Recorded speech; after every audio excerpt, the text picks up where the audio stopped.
Welcome to the next episode of Perspectives with Jeremiah Stephenson. And this is Jeremiah, and today we have a friend of mine, Derick Kown. Hey, what's up, y'all? Derick Kown is an improvisational person. He is an actor, he's a comedian, and he's all of the wonderful things. Yeah, executive co-chairman of the Millionaires Learning to Live with Their Big Dicks support group. Hey. What are the things that I have to do to become a part of that group? I need to Well, there's two apply. main components. Okay. One is the millions of dollars. Which I do not have at the moment. And the second is just a giant, thick, veiny, meaty, just baby's arm holding a crabapple style ding-dong. All right. And if you have those two qualities and you're trying to learn how to cope with it, then you can be a part of the support group. I need to get the millions so I can learn how to cope with that. But the big veiny baby arm dick with apples, yeah, that is me. You got it. That is me. Yeah, that's a fact, ladies and gentlemen. I do comedy a lot, and in comedy, you often say it's funny because it's true. Yes. And that Jeremiah Stephenson has a dick like a gnarled oak root with half of a watermelon stuck to the end of it, purple, throbbing, veiny. It's just impressive. It's thick as fuck, my guy.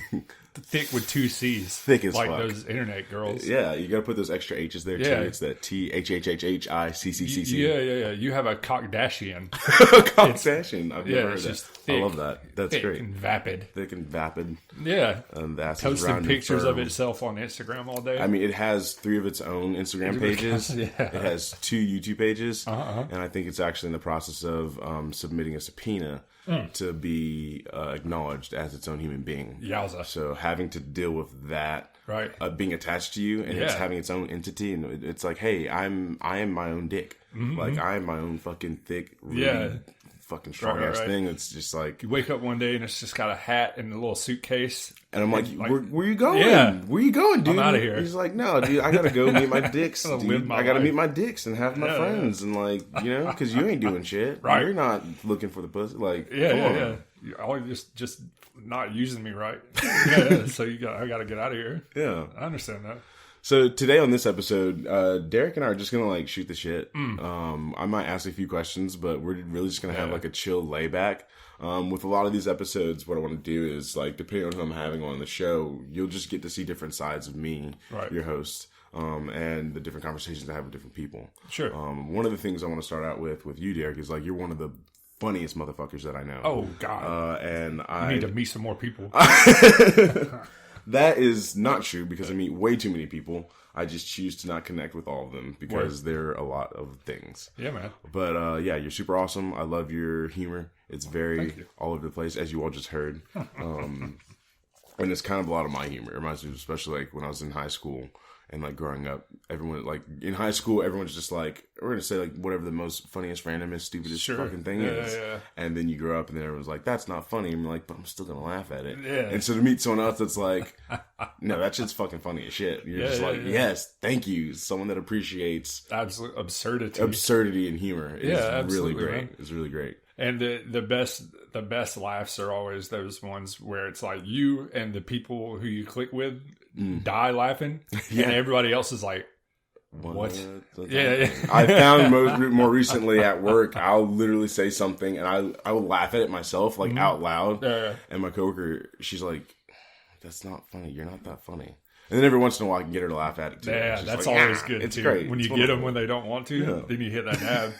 That's what I'm talking about. And yeah, full disclosure, like inside baseball, I actually met the lovely, talented Jeremiah in a content creation writing class that turned into improv. Yeah, where there was comedy to be had. And that was a lot of fun, and so that's where I picked up on the fact that this succulent chocolate treat is going to be my buddy. And, I felt sensual pleasure. It was so sweet, so sensual. It was some of the best times in my life. I still get chills. But, it was really, really dope to meet Jeremiah, and I felt the same way. This cat is hilarious, and I enjoy spending time with him. That's why we're in my this is the first episode in my room. Yeah. So like, you're one of the few people. I like whenever I have people at the house, I'm like, look at my freaking room because I love my room. Yeah, it's awesome. It's great. So for those who aren't, you give the description because I live there. So when you enter into Jeremiah's boudoir, right? If you're not immediately getting dick down, the first thing you're gonna notice is on the right. There's an awesome like Norman Rockwell style Deadpool picture, which Deadpool is 2. Yeah, man, Deadpool 2. Which is super super good. Big old turkey and stuff. You got Colossus down here. Oh man, that's good stuff. You see a series of movie posters. You got Russell Crowe looking like a badass from The Nice Guys. I think I remember seeing that. It's funny. I liked it. I'll let you borrow it. It's really funny. And there's a nice Christmas light display with personal pictures. They're all cute. And it shows that Jeremiah knows a lot of people. Mostly white people. That's right. It's so many white people. That is true. Oh, it is true. Let's see, what else is in here? Moving along the side of the wall. There's some awesome action, pretty cool, good action figure collection. A plushie of Spider-Man. Oh, I have 2 plushies of Spider-Man, by the way. That one of them is, if you turn it over, a fleshlight. Yeah. Which is concerning. Well, I mean, Spider-Man, if you've played the new Spider-Man video game, they modeled that ass real tight. Yeah. Real tight. Just bring new meaning to shooting webs. Blade Runner poster. Then there's Scott Pilgrim on here, which that's a mutual interest. I love some Scott Pilgrim. Oh, wait, look down. Oh. And then you'll see the Scott Pilgrim board game, all the Scott Pilgrim comics, everything. Have you ever played that Scott Pilgrim? It's like PS3 it's like Double Dragon. Yeah, like a brawler. Yes, I have it on my PS3 back at home. Yeah, man. And you cannot download it anymore. Oh, really? They took it off the PlayStation Network, so I would I never have one update with it that on there too. Then it's good to know. Yeah, no, do not ever get rid of it because you cannot get it online. Dang, ever. It makes me angry. But you can buy this, or not buy. You can find the sprites online. Yeah, and you can if you use Game Maker, you can create a 2D version. Yeah, sure. So going right above the business area, the bed, the mattress.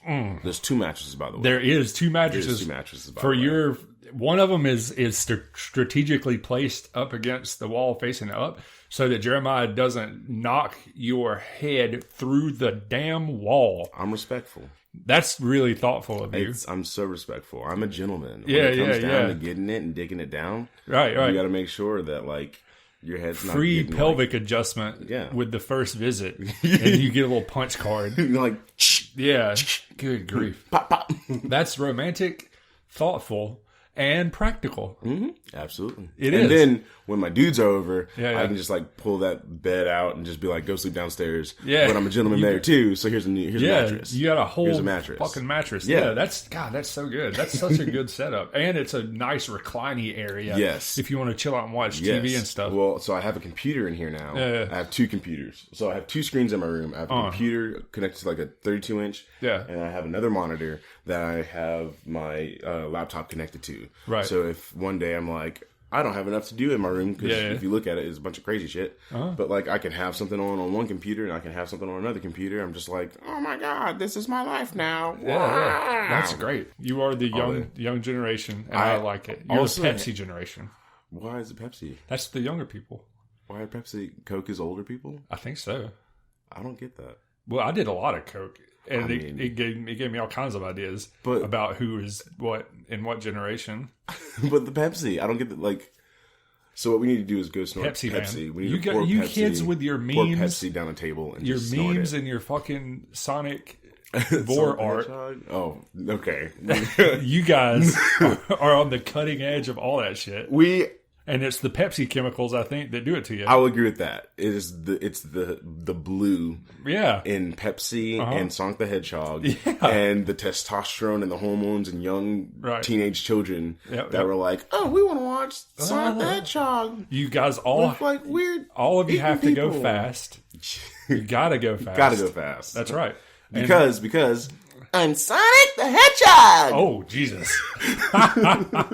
And I'm Shadow the Hedgehog. Let's kill some cops. What a weird... That's actually what he did, though. What? Yeah, that's so wild. Dude, I love Sonic. I actually have, Of course you do. But So I have the original Sega Genesis. It was my dad's. When I was born into this world, we had a Sega Genesis. Nice. And my older brother and I, we played through Sonic 2. We went back to play Sonic 1, and then we played through the rest of them.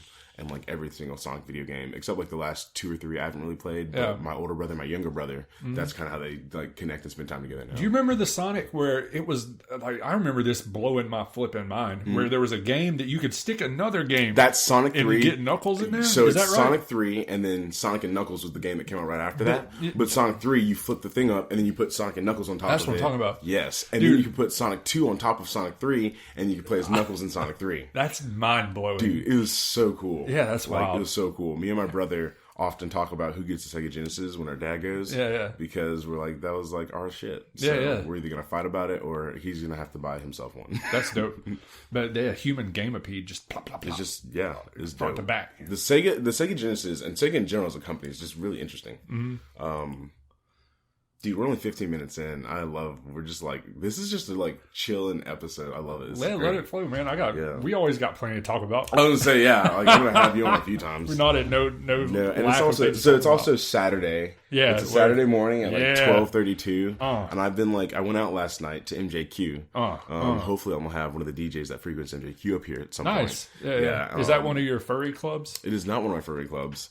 MJQ. I'm old. See, the thing is here, what we're getting at is I'm old and you're. That's the dynamic. I'm like, what? See, I will say I don't think I'm very aware about a lot of things. Of youth culture? Yeah, I think so, to an extent. You're pretty hip to me. Well, to you, but like... I'm unhip. Like, you're pretty hip. And I'm like, I think I'm decently hip. But like, it depends on who I'm talking to. Like, if I'm talking to like somebody else my age, they'll be like, yo man, you listen to Travis Scott and so-and-so, so-and-so. I was like, who are those people? He was on the Super Bowl. He was on the Super Bowl. For like, I don't know, I didn't watch it. And Big Boy, B-I-G-B-O-I, was up in there. Yeah. For a minute. For like 30 seconds. Yeah. It was very sad. There. I'm glad he got to be a part of it, though. Yeah, at least somebody did. Yeah. And like, I was also like, where's Andre, though? That's like, y'all could both, like, because Andre literally still lives here. Yeah, and he's like always around. And I was like, why didn't you just show up with him for like... If I could have stuck my head through the television to interrupt everything for a moment, I would have been like, where's Andre?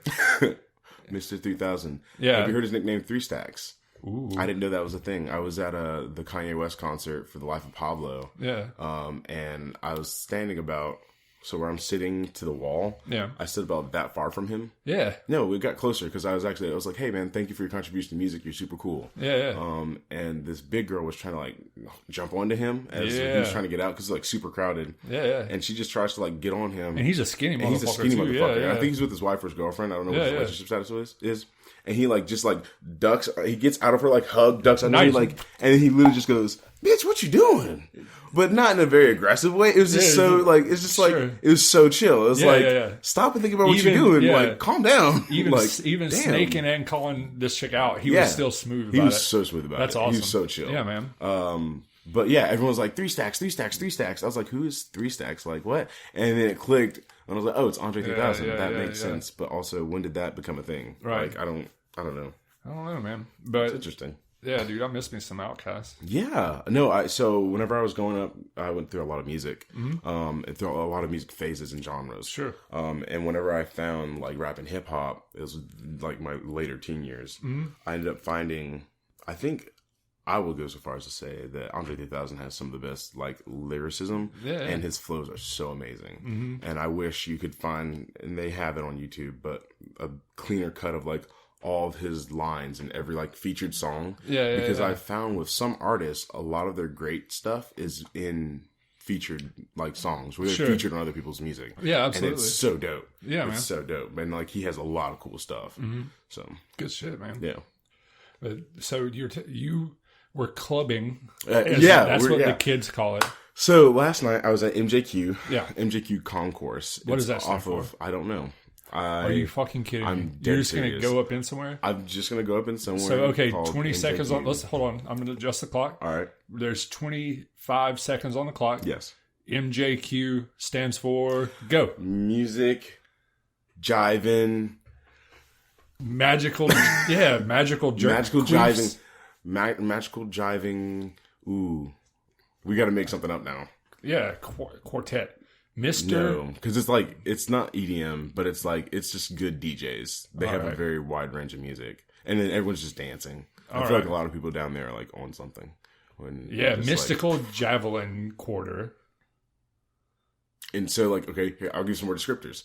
So it's off of Ponce de Leon for anybody that ever wants to go. Yeah. Wednesday nights, it's free. Nice. Thursday nights through Saturday nights, it's not. But it's on Ponce de Leon. You go inside this little shed and you go downstairs into this like giant basement. And there's like 2 sections. So the main section is like the awesome, like, it's like like that type stuff. Yeah. And if you go over to the other side, especially on Wednesday nights, it's this super chill, like it gives me very like 70s like disco vibe, like the way the lighting is, and the music is super throwback, but they'll bring some new stuff. Whoever the DJ is in the small room is awesome. Cool. Because he always has a great mix, and it's just like everyone's vibing and just chilling. You have like dudes dancing and doing like beat boy dancing. You have like your just like all forms of dance. It's so good. It's super chill. My favorite form of dance is the awkward white people hump each other dance.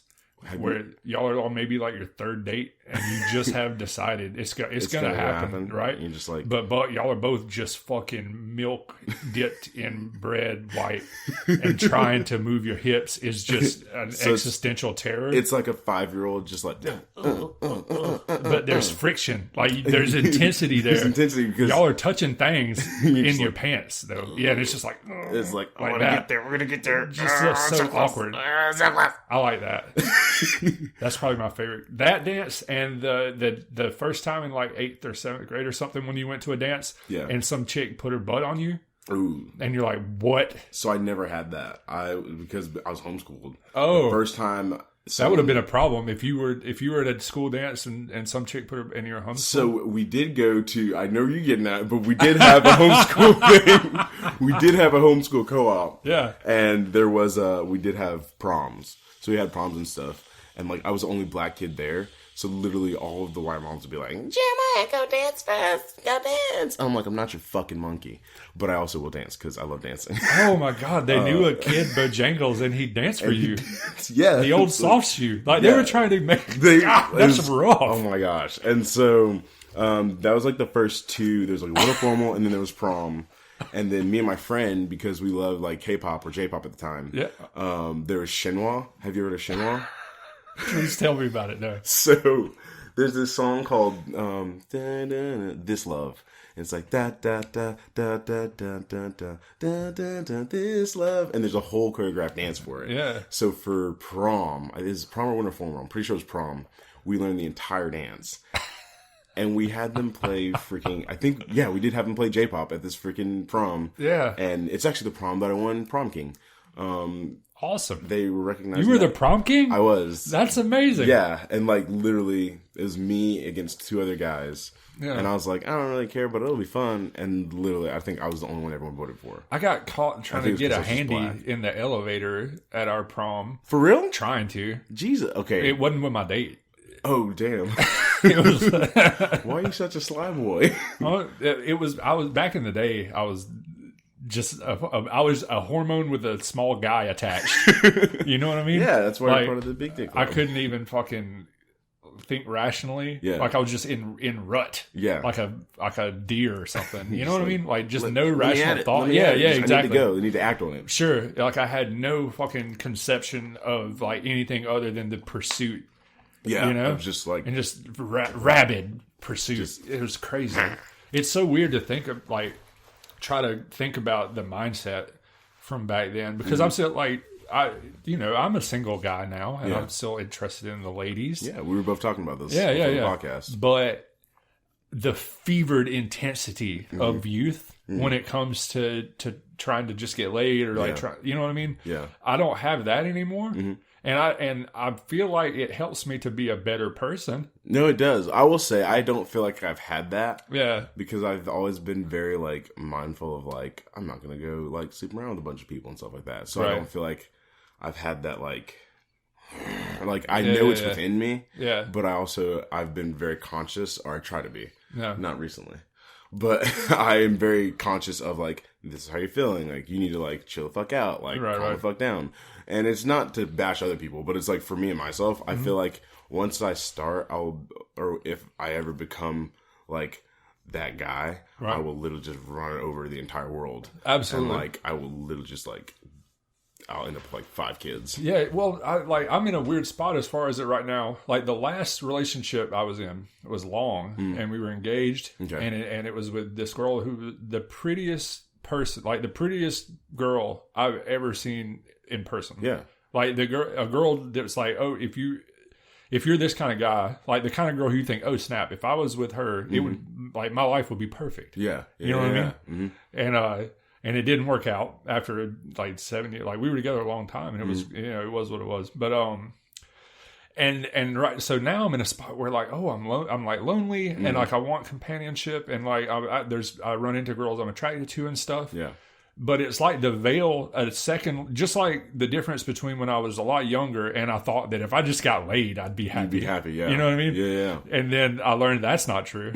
And like now it's like the veil has been ripped from my eyes of like, you know, no matter who I end up in a relationship with, it's not going to fix everything. Yeah. You know? And that's one of the things growing up, because I used to like all the girls from like surrounding schools. I used to work at the YMCA, so I knew a bunch of people, and then I met like all my friends. But a lot of the girls growing up in high school, they would always come to me and be like, this is what's going on. This is what's going on. Yeah. Oh my gosh. And I got to watch a lot of the guys be just shitty people. Yeah, exactly. And it's like, looking back on it, it's like, neither of you need to be in a relationship. You're fucking 16. Yeah, sure. Like, but at the same time, you're also like horny up motherfuckers. Yeah. And like, right. I get that. Like looking back on it, and so like I never wanted to become that. Sure. And so hearing it and watching it was just really like, it just left a bad taste in my mouth. And so Absolutely. like, one of the things was like, I never want to be that guy. Sure, I can understand it's that. just like, it's a lot. And there's a, like trying to learn like there's a lot of value in being able to meet somebody and just be like, well, you're just like an angel. Mm-hmm. Like I won't name a name, but it rhymes with Victoria Maxter. When you meet her and you're like, holy crap, you're super beautiful, hilarious, amazing, smart, just a phenomenal person, and like seemed like a real sweetie, kind person too. Yeah, you absolutely, know what I'm saying? Absolutely. And be like, I'm just glad you're here. Yeah, like you're a phenomenal being. Please be a part of my life in any way whatsoever. It's so great. Like just a twinkling star. I woke up this morning after my long night of clubbing. Yeah. I don't call it clubbing. I just go out and dance. Clubbing. Like, to me, clubbing is like where you go to clubs and you're like grinding on people all night and you're drinking and just getting greasy like and sweaty. that greasy, slutty, nasty, like, and you're like, that's not me. Right. I will go out, I have like one drink, and then I'll dance for like an hour and a half, and then I'm going home. Because I go home and I watch anime.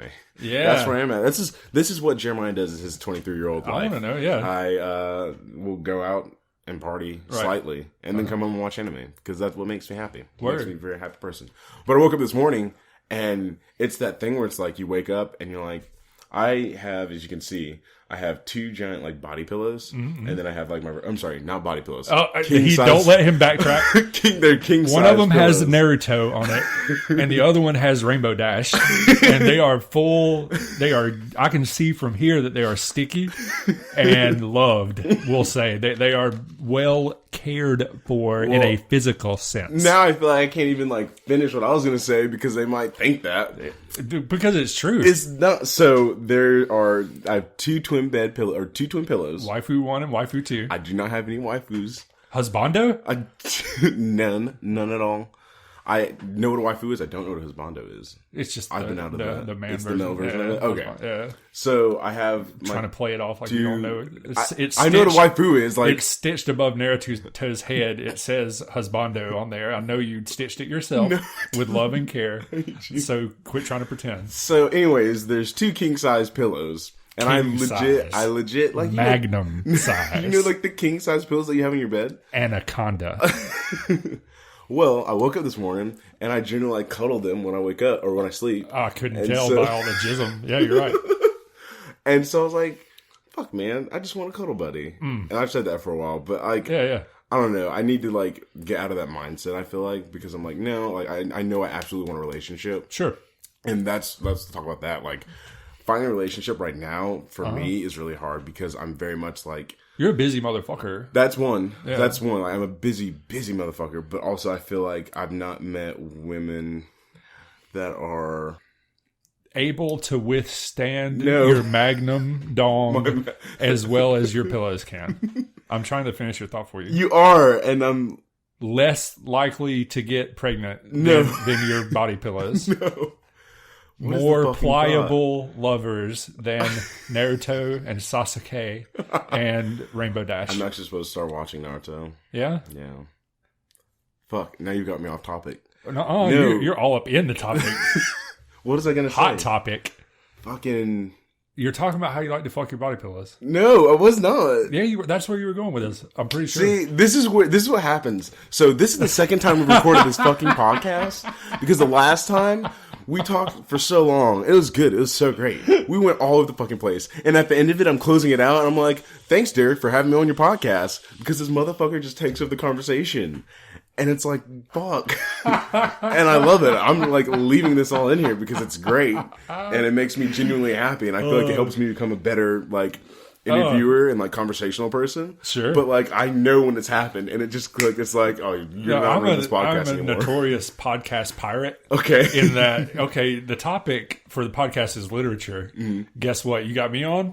Your new topic is who is the most fuckable character from Voltron. Okay. You know what I mean? Yeah. Like, we're going there. Nice. I can't help it. Yeah. No, it's fun. Goes. I enjoy it. And that's why I was like, we're not going to have we're not going to have like because all the episodes leading up to this have been very much structured. Yeah, structured. There's no structure with you, Derek. No way, man. And it's okay with it. I'm so fucking fine with it. We're just gonna let this creative flow. It's so good. All right. So we were talking about you having sexual intercourse with body pillows. No. We were talking about how it's, for me, I feel like I'm in a very weird place where it's hard to find a relationship with people. Sure. Because there's not really, I don't feel like I can find someone that is, I want to say, on my level, right? But I don't mean it in the fact that I'm above people. It's very much like I have it's wavelength. I haven't found people or a female that I'm attracted to that's like on my wavelength. Gotcha. And that is like super frustrating. That's super important. And man, that's a very mature, but like, I understand what you mean that like, you don't want to frame it as like, they're not up to your level. Yes. It's just whatever that compatibility thing is. Mm-hmm. That's a very mature, for your age especially, man, that's a very mature thing to be concerned about. Yeah. Because if I remember my early 20s, if I cast my mind back into the hazy depths of history, the only wavelength I was concerned about was how many waves and what length they were when I smacked your butt. Yeah. That's a good frequency. Like, and it's wild. Like, having not been single for a while. And also coming from a place where I had in my heart and soul decided I didn't think I was ever going to have to worry about that again. Yeah. You know what I mean? Yeah, that's a huge... Being back in this ocean is very, very weird. Yeah. We were both swiping through Bumble the other day. Yeah. And that was funny. It's crazy. I didn't know that just having a lot of money and being able to travel a lot was considered a personality. Jesus, man. It's so... Like, I swipe no on so many people. Yeah. Because it's so like... Jesus, you look like the fakest motherfucker in the world. How like, here? Jesus real Christ. Real talk. All right. How the fuck are all y'all getting to Machu Picchu? Right? Like, and where the fuck is that wall with the wings on it? I'm gonna paint some giant wings on the side of my house, so all y'all gonna have to come to me now for your selfies. It's just so, and everyone travels, which is great, which is cool, but like it's very manufactured. You can look at someone's page for like a second. It's like you're so manufactured. Here's me at Angkor Wat. Here's Machu Picchu. Here's me. Paris, like, whatever. That's the Great White China. And it's like, if you actually, like, yes, you went. That's cool. That's awesome. You didn't learn nothing. All you did was take pictures of yourself. Yeah. Like, I realized, and like, this is one of the weird things. I've become very self-conscious of, from being on Bumble for a short time, I'm very self-conscious of, I do a lot of shit, but I do not take pictures of, like, when I go to a cool place. Like, all right, this is a terrible... I went to the Civil Rights Museum, and I didn't take any pictures. Well, because you're notoriously anti-civil rights. Yeah, I can't stand I understand why. We need to... No, I'm not going to say... I got you. I know. I was like, it's that yes and. It's that yes and. It's that yes and. I'm just like... Good catch. No, that was actually a really cool experience that I will go into another time. Mm-hmm. No, that was a huge thing, going to the Civil Rights Museum. It really like changed my perspective on kind of like the Black history and the things that people have felt. Yeah, especially like black people. Like, absolutely, kind of seeing like what I feel like the majority of black people kind of feel on a daily basis. Mm-hmm. Like I didn't feel that until I got there because I feel like I've been ostracized from the black community. Oh yeah. So like being there, there's just this overwhelming sense of just like anger, but like regret and just frustration is very... It's complex. Yeah. It's so complex. Yeah, it's the best word for it. But anyways, like I don't go around taking pictures, like a bunch of pictures and stuff like that. Like I was at Memphis, my roommate was taking pictures. I happened to be in them, but I'm not going around like, oh my gosh, look at this, look at this. Like I think I'm a goofy, good-looking motherfucker. Yeah. But I'm still a goofy, good-looking motherfucker. Sure. And I'm not running around all the time. Like, I'll get my coworkers to take pictures of me, but it's not like I'm posting them and stuff. Right. I'll Snapchat to, like, a friend or two. But, like, it's very much like, I don't understand, or it's very frustrating to watch our world and my generation, especially, be like, look at me, this is what I did, and look at me, this is what I did. Because you're just giving off this version of life that's, like, that's not an everyday thing. Yeah. Like, you're generally at home watching Netflix, watching fucking Friends with a full bottle of wine, looking depressed as shit. Like, that's the type of person I want to get to know before I see you do all that stupid stuff. Yeah. So, well, it's like, I don't know, man. If I was 21 years old and had already been all over the world and like... I guess more power to you. Yeah. If you have that kind of stack, like that kind of money where you're just a world traveling maniac. Yeah. Like, that's cool. I go to a used bookstore like 3 times a week. Okay. That's about it. Are you sure that's it? Because I'm pretty sure I see you outside of that bookstore. Yeah, I go to the goat every farm. Once in a while. Like, anyhow, but I had to take pictures. I did not have any pictures of myself. Really? And because I did have to do the spring cleaning, end of relationship stuff, yeah. And so once that got through, I had 0 pictures of me anymore. Jeez. Because I don't take pictures either. I like to. A friend of mine who's a really cool chick, but is one of these maniacs actually that's always on Instagram in Miami or New York or this or that, was posted a video to her little feed or whatever you call it at some show. And, the lasers started going, everybody's going crazy. And then you look at the crowd, every person in there is holding their phone up or recording it. Nobody's watching the damn show. Yeah. Everybody's... Well, and that's another thing. I went to the Kendrick Lamar concert and I recorded some of it, but then I put my phone down for most of it because you can listen to all of it recorded. Like, it's all recorded. And yes, it is definitely a totally different experience listening to this music live and everything. But I feel like... Yes, you recorded it on your phone and stuff like that, and you can share it around with the world. Like, I didn't share any of it because I never do that. But I feel like when you record it and you go back to watch it, maybe it's different for some people. But for me, it diminishes the moment. The experience? Yeah, it diminishes the experience because you're looking at it from the view of this cell phone. You're removed from it. You're removed from it, yeah. And you don't get that, like, being immersed in the actual moment. You don't get, like, your peripherals. Like, there's so much going on. You're looking at this stage, but there's, like, 3 or 4 people dancing right here in the aisle next to you. There's, like, 5 people over here smoking a blunt. And you're like, you shouldn't be doing that right here because there's a police, but okay. And, like, there's all this stuff going on that I feel like, yes, it's awesome that you can record it and you can catch it and capture it and save it, but I think it takes away from that immersiveness. Sure. And then whenever you think about it, so we know about memories. I'm just rambling for a second. But you know about memories. Like, whenever you have a thought about a memory, you're thinking about the last time you thought about it. You're not thinking about the original event. Yeah. So whenever you're watching these things, like, you're watching something you recorded. So that when you try to remember it, you're going to remember watching the recording, not the actual thing. Oh. And you'll have very foggy memories of it, but it's not that original time. So let's say you didn't record anything and you had this experience and it was amazing, it was great, and then you remember it, you're remembering the last time you remembered it and the last time you remember it. So you keep that authenticity up a little bit better than I feel like you would watching it on a camera. That's wild. I feel like that was, I don't know why I just went on that whole tangent, but that was awesome. Yeah. Like, ooh. Good I just stuff, feel like man. I need to say that. That's awesome. That was cool. My head's like... Yeah, the more you know. Anything to do... Yeah. I can see you visibly sweating and gnashing your teeth to try to stop thinking about your fuckable, sumptuous body pillows. They're not body pillows. They're making eyes at you now. They are not body pillows. So, all right, I'm going to go with it. Imagine me in here with that body pillow. And you're saying this like this isn't something I imagine. Yes, I'm already imagining. All right, so I'm there, dog. So this is what I generally do on a Tuesday evening. Oh God, come home at like 3 a.m. in the morning. I'm all horned up and shit. I'm right there. I'm laying with my pillow. Yeah. And I'm looking at fucking Keanu Reeves. Yeah. Dead in the eyes. John Wick. Yeah, man. About to dip that wick. John Wick me. Yeah, what you wick just me said. real good. It'd be real great. And then you see Tom Cruise who's like, oh, you're going to live, die, and repeat. That's what that dick is doing. Here's a fun confession. Live, die, repeat. I thought that Emily Blunt was who's the there's a singer. God dang it. She was married to Russell Brand. Oh, Katy Perry. I thought that she was Katy Perry. Really? I didn't know they were two different people. I can slightly see it. It happens to me a lot. I have like a weird, I don't have face blindness, but I have a weird thing where I'm like, oh, to me, you look enough like somebody else, so you're somebody else. So do all black people look the same to you? Yes. Okay. I can't tell the difference. I thought that I had made friends with Samuel L. Jackson. Really? When I first met you. Who did you me. Okay. Yeah. I was going to say, who did you actually meet? Yeah. And I was like, this is amazing. I want to hear stories about Pulp Fiction. Well, I do have my bad motherfucker wallet. I don't know if I've ever Maybe said that that's to you. what threw me off. And then I always say motherfucker all the time. Yeah. So I'm well on my way to having a successful career being in every single movie on the earth. Exactly. and so I also thought you were the guy from the Green Mile.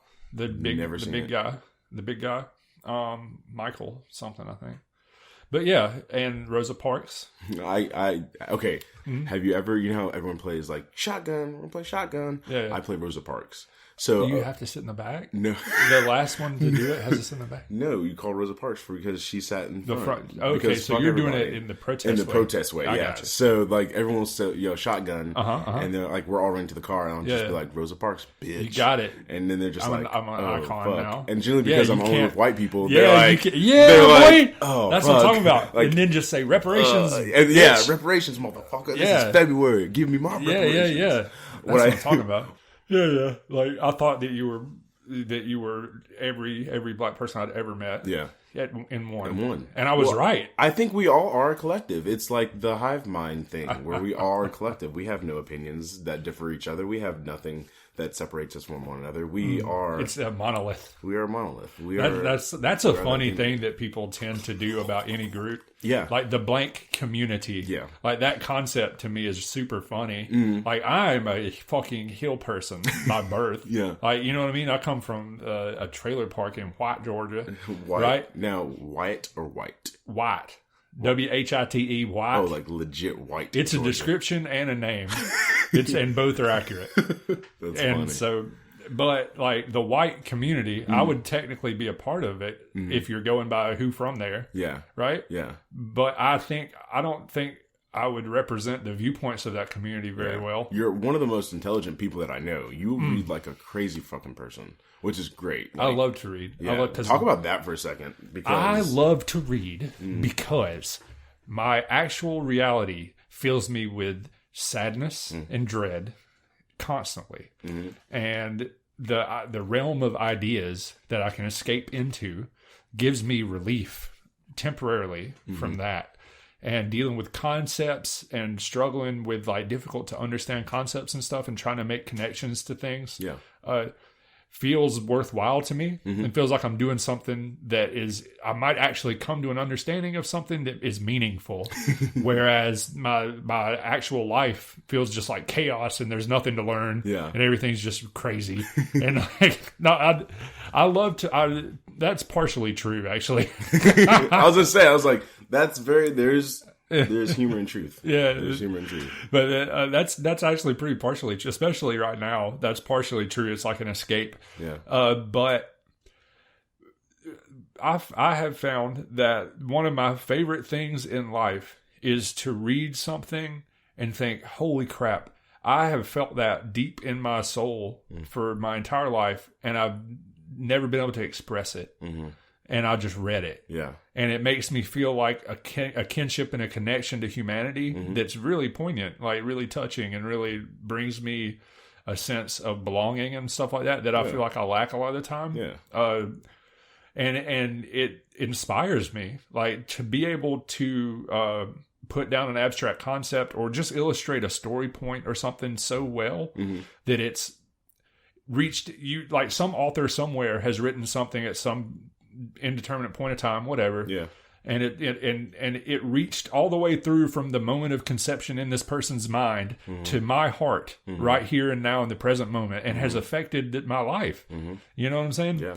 And what a wonderful concept, like the ability to, through the written word or some kind of communication, like have an effect on someone's life and help them feel, more connected to time and space. It's amazing. Cannot withhold. Time and space cannot withhold things written down on page. There you go. Yeah, exactly. That's super cool. Yeah, and in the realm of ideas and stuff, what you're dealing with literature and with books and all, there are no constraints.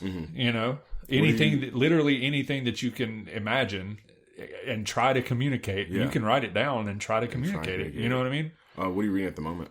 Let's see. Right now, I am reading a really fun a really fun biography about Howard Hughes. Oh yeah, which is talking about this. which is amazing. I'm reading An Actor Prepares. Okay. And I'm reading. Let's see.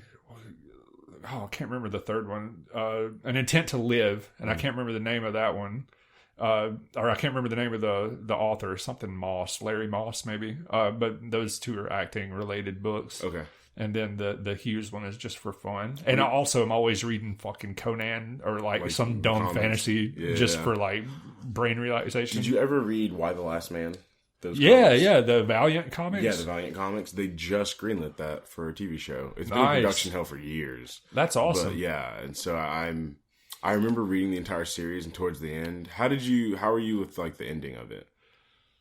Stephen King syndrome? I don't know what that like is.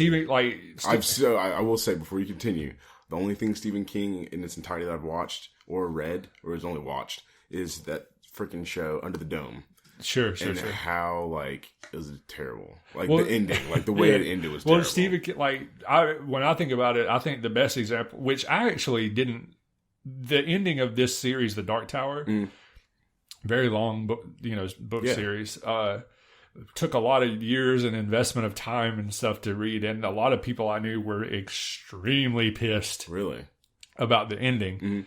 And I don't want to spoil it, but like I can see how it would have been very, very unsatisfying. But for me, I personally found it to be appropriate. Yeah. It wasn't satisfying, but it was very appropriate. Okay. You know what I mean? But I think colloquially that Stephen King syndrome is like you have a really amazing work and then just can't figure out how to end it. So you're just like... and then it'd say, guess what? Aliens did it. Yeah. Or whatever. You know what I mean? Which, I love a good Shaggy Dog story, though. One of those dumb, long, rambling stories that just has no point and ends in a dumb pun or a non sequitur. I love that, like Norman. Well, I've been watching Death Note. I'm actually going to finish it today. Yeah. But with Death Note, like most anime, why I love it is the abruptness to story. Yeah. Like literally anything can happen to any character, and it doesn't matter. You can be the main character or like the main supporting character, and you're like, he's no longer on the show, right? And we're only 7 episodes in. Yeah. And you're like, oh my god. But over the last 7 episodes, we built up so much cool stuff with him. And then to just have this, it's very much life. It's just like, oh, we're done. Yeah. Unpredictability. And it ties into one of the reasons why I dig anime. I dig it from an artistic perspective. Okay. Unlike Jeremiah, who's a weeb and wants to have sex with all the characters. Like a fucking weirdo. No. I appreciate it from an artist's point of view. What artistic aspect do you enjoy? With anime has the same thing. It's, the same thing as good literature and stuff. There are no constraints. Yeah. Like the story you can tell is only fucking contained by your imagination, dog. Yeah. Like whatever you can illustrate is there. Well, Go for it. One of the things with Definite at the moment, like I feel like the show has changed genres. Like the last over like 8 episodes, I feel like I've gone through 3 different genres of types of shows. Yeah. And it's still like. You still have your main storyline, but I feel like I've watched like 3 different shows in one, and it's just like, oh my god, it's good, it's really good, and that's why I don't really watch a lot of Western stuff anymore. Yeah, because I'm like, there's just not. I just find it too basic, white bitch. I got you. It's so basic. Ugg boots, pumpkin spice latte having. Like, I don't need a Starbucks today. That. Yeah, like let me jump out into the sea and like delve into the trenches. Let me see what's in the 90% of the water that we don't know. Culture. Yeah, down in the gutters. That's what I'm talking about. Like what is this? Yeah, man. That's where all the Bumble girls that ties back into that because they're just so basic. Ugg boots. Yeah, for sure. I want a chick to watch JoJo's with me. I need to watch JoJo. JoJo's awesome. I hear it's awesome. I'm about to start watching Evangelion. Yeah. My friend, he's been telling me for years to watch it. I'm blowing the game. I'm trying to act like you're in anime because you're a weeb trash. Like I'm just now getting back into it. Like I was into it like in high school, but I only watched like 3 or 4 shows. Right. And then I went into this whole like artsy movie phase. Mm-hmm. So I watched a lot of action movies. Then I watched a lot of like, what is the word? I watched a lot of action movies. No, a lot of action hentai. Movies. A lot Tentacle. Of action. Jesus Christ, man. I'm trying to help you. You're not helping the word that you're thinking about. I watched a lot of action movies. I watched a lot of like Oriental action movies. And then I watched a lot of virtual reality Jesus tentacle Christ. hentai. Oh my God. I'm going to have a breakdown on my own show. No, what is it? It's literally right there in my head. I did like a bunch of rom-coms and then a bunch of like sad romantic movies. I don't know what those really? are called. Yeah. Like The Notebook and stuff? Fuck The Notebook. I watched The Notebook, but like, have you seen Blue Valentine? It's a far better movie. It's about, so it's Ryan Gosling and some other white girl. He's dreamy. He is. I love him. He's so great. He's super cool. It's about him and his wife, or it's about them. Right. You watch them. You watch how they got together. Yeah. And then it's the same weekend they got together. Years later on is the same weekend they like break up. Yeah. And so it goes in between. Like, this is how they got together. This is how they're like separating, and it's super depressing. And I loved it. It's really good. I probably should watch that. Probably not right now. You should. Not. I got engaged on Valentine's Day last year. Really? Oh my gosh! And so I'm about to get wrecked. Oh my gosh! It's gonna hurt. But, so you should come over and we should play video games. Yeah. If I'm not working, I don't know what that day is. We'll have a pillow orgy with these slutty pillows of yours. But because I see that Rainbow Dash one eyeballing you right now. Oh my gosh! And I can tell that you're having to restrain yourself. I am, because bringing the thunder. As much as I've been denying it, down under. Yeah. I still have to have some sort of semblance on the podcast. I actually need to look that word up because I don't know what it means. You ain't missing nothing. I will be honest with everyone. I don't know what semblance means, but I said it. It sounds nice. It'll be okay. Oh, Lord. I have a question for you. Go ahead. From our previous guest. Yeah. And for those of you that are listening, if you want to know who our previous guest was, you should go back and listen to the last episode. Yeah. I was about to call it last night's episode because I literally recorded it last night. Oh, yeah? But you're listening to it 2 weeks from now. So, you know, you got to be around Jeremiah. I'm an open book. Yeah. You know what I mean? Ask away. Yeah. So, his question, because it was a he, is, can you fly? Butterfly in the sky, I can go twice as high. Take a look, it's in a book. It's a reading rainbow, reading rainbow, reading rainbow, reading rainbow. So I can do anything. Yeah, LeVar Burton taught me that yes, I can fly twice as high as a butterfly in the sky if I do it through the works of literature available at my local library. So with imagination and the power of imagination, I can fly. Yes. So yes is my answer. That was amazing. Whenever he asked me that, I was like, you don't know who's on tomorrow, because they will take it and it will be phenomenal. And I think I'm just going to take that answer and us singing, and I'm going to excerpt that. Or excerpt that? Is that what we call it? Insert it. Excerpt it? I'm going to excerpt it. Oh, excerpt. Excerpt. Yeah, I'm going to excerpt it. Chop and screw it, dog. Houston style. I'll make a lean remix. Yeah. I can fly like it's hard to take walk. Yeah. In the book. Reading rainbow. Yeah, we got it. Nice. On that lean. So I'll excerpt that and put that on the, what's it called? Instagrams. Yeah, dog. What is your question for our next guest? Let's see. I'll do it. I think the question I would like to hear answered would be, what is the last piece of media, be it, book, movie, whatever, song, that moved you in deep in your heart? Okay. You know what I mean? Yeah. I always like to hear that from people, because those are rare, beautiful gifts, when something really reaches in and changes your life in some way. Yeah. And it's always interesting for me to hear, because for some people it's like, you remember that fucking episode of the Power Rangers where the bullies were gonna fucking throw somebody in a trash can and they didn't do it because of friendship? Like, it's something that you would never expect. Maybe.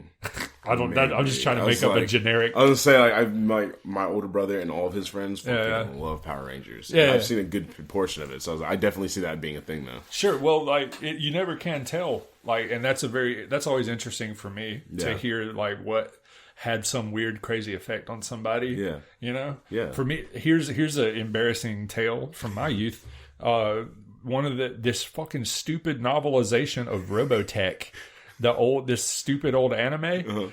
I like to fucking died from sadness reading that book. Yeah. Because for some reason it just hit me at the right point in my life where this like space opera romance with like dog fights and robots and stuff just really got into my heart. Yeah. And that's a weird one that had a huge emotional impact on me. And like, I was depressed. Like, I could not describe to you when I got through reading it, because I wasn't going to be in this world with these characters anymore. Oh my God. Yeah. Like, it just crushed me. For me, it has to be the Oran Host Club. I just watched that, and that, I don't know why it stuck with me so much, because it's very much like one of those animes where it's just like, this is like, everything's happy. There's nothing that's like crazy. But like, there are some trials and tribulations whenever you start getting down to like the individual characters. Yeah. And like, one of the main characters, you see like, he's the one that's like trying to do so much for everybody else, even though he's going through so much shit and so much pain in his life. Yeah. But he always comes in every day and he's like, we're going to do this. And this is amazing. And I'm oh my God. Yeah. And so to see that, and to see how selfless he is, like, I think that really stuck with me. That's cool. That's actually a really big theme I've been trying to adhere to in my own life lately is, okay, I feel like garbage. Like, I'm, but try to show up and participate anyway. And try to remember that, like, being willing to do something doesn't necessarily mean you have to be all enthusiastic. Yes. But when you show up, do your best, do your best, and try to still show up and contribute to stuff, even though I might feel like I'm down in the dumps. You know, that's a good, it's a maturity, I think, is what that's called. Being a grown up. But fuck that. No. We are both grown ups. Crazy people. I don't like being grown up. I like Taco Bell. I feel like a lot of grown ups. Well, this is jumping to something else really quick. Someone was talking about how, like, we don't ever really grow up. We just we assume more responsibility. Sure. So in assuming more responsibility, we act a certain way, but we're still very much who we were as a child. Right. And I've thought about that. I don't know if I entirely agree with it. I definitely see it in more so in some people than others. Right. And more so in creative people. Yeah. But I think the general population, it's weird because maybe they're just closed off to something that I think creative people are more open to. Sure. And maybe we're closed off to something. Maybe so. Exactly. It's definitely possible. It's definitely a paradox. There's definitely, even in times of like tribulation and sadness and like, I've been down and out lately. Yeah. Underneath that though, there's still this kernel of something that's just like, I cannot describe how excited I was when I found out that this first recording of this thing fucked up and I was going to get to do it again. I told my roommate, he was like, damn, I would never want to fucking re-record something. And I was like, fuck you. But like, yeah, I was kind of like, this is going to be cool because I feel like I'm very happy that I didn't, because that was more structured. Yeah. And this was just very freewheeling. So go ahead. I'm not going to cut you off. But no, that even in the midst of feeling down and out and stuff, maybe this is a universal thing for creative people or something. I know it's for me though. Even in the midst of all that, my best moments are when I'm spending time with somebody and trying to, whether it's just an interaction or whether it's an actual project or when there's back and forth. Yes. When I'm interacting with somebody that I'm enjoying spending time with them and we're creating something, whether it's, just the time we spend together or something specific. It pulls me out of it. Yes. Like, no matter how down and out I feel or whatever, it pulls me right out of it. And man, life is wonderful for that amount of time. Yeah, like I've been happy as a clam for however long we've been recording. Hour and 9 seconds, milliseconds. See what I'm talking about? Yeah.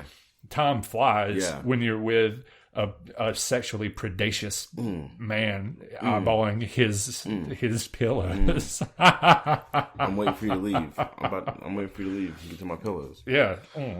Derek, thank you for coming on to Perspectives with Jeremiah. I was happy to, man. Hope I can come back. No, you're definitely gonna come back. I think what we'll do is I'm feeling like every couple episodes we'll just do one where we just shoot the shit. Yeah, man. Great, and we'll add more people in next time. I can't wait for like the first one where I have like multiple people. The round table of weirdos. Yeah, that'd be so fun. About some stupid shit. Yeah, man. But dope. Yeah. But is there anything you want to plug yourself in? Get at me on Instagram. Hey, what is your Instagram? The original Fig Newton. Hey. Yeah. If you see me pop up on your Bumble and you're weird, swipe right, man. Yeah. And if you see me pop up on your Bumble, you should just swipe right because I'm awesome. And we can watch anime and play with each Smash other's. Brothers. Yeah. And Smash. Uh-huh. But mostly Smash Brothers, the game. Smash and Smash. Yeah, it's a double thing. You get both, best of both worlds. Right. You can find me, Jeremiah, on Instagram at Parkour Geek. ParkourG33K. You can also find me on YouTube as A Token's Take. ATOKEN''S like a token black guy? Like a token black guy. Jeremiah, you're so clever. So original. That's so good. So original. And you can also find this podcast and my other podcast on Apple iTunes or Apple iPods. Fuck it. I'm not even plugging it. You listen on it. You're listening to it. Yeah, so there's no reason to plug it. Oh, shit. If you got Hulu, man, check me out on The Passage. Episode this motherfucker 3 on of The Passage. Television. I don't know if I get royalties or not for that. I don't think you do. I'm very sure you don't. Damn. See, that's... So, never mind. I don't care if you watch it or not. Yeah, I'm trying to very fucking sure get you some don't money. get royalties. Well, how big was your role? Like small. How many lines did you have? 2. You do not getting royalties for 2 lines, bro. You're not getting royalties for 2 lines. Start a letter writing campaign right now. Equality for me. Equality for Derek. Yeah, picket Fox. Fucking go fight Zach from Saved by the Bell. I feel like we should close this out, or you should close this out. All right. Farewelling us from our chairman group that we are part of. Hi, my name is Derick Kown. Are you super rich with a giant magnum dong and it causes you stress and discomfort in your life? What am I going to do with all these millions of dollars? Where am I going to find pants that fit? How do I emotionally cope with being well endowed in a financial and anatomical sense? Well, I'm here to tell you there is an answer. There is hope for you gentlemen. Yeah. At the Giant Dick Millionaire Support Group, we know the struggles that you go through, and we're prepared to teach you how to cope with this horrible hand that life has dealt you.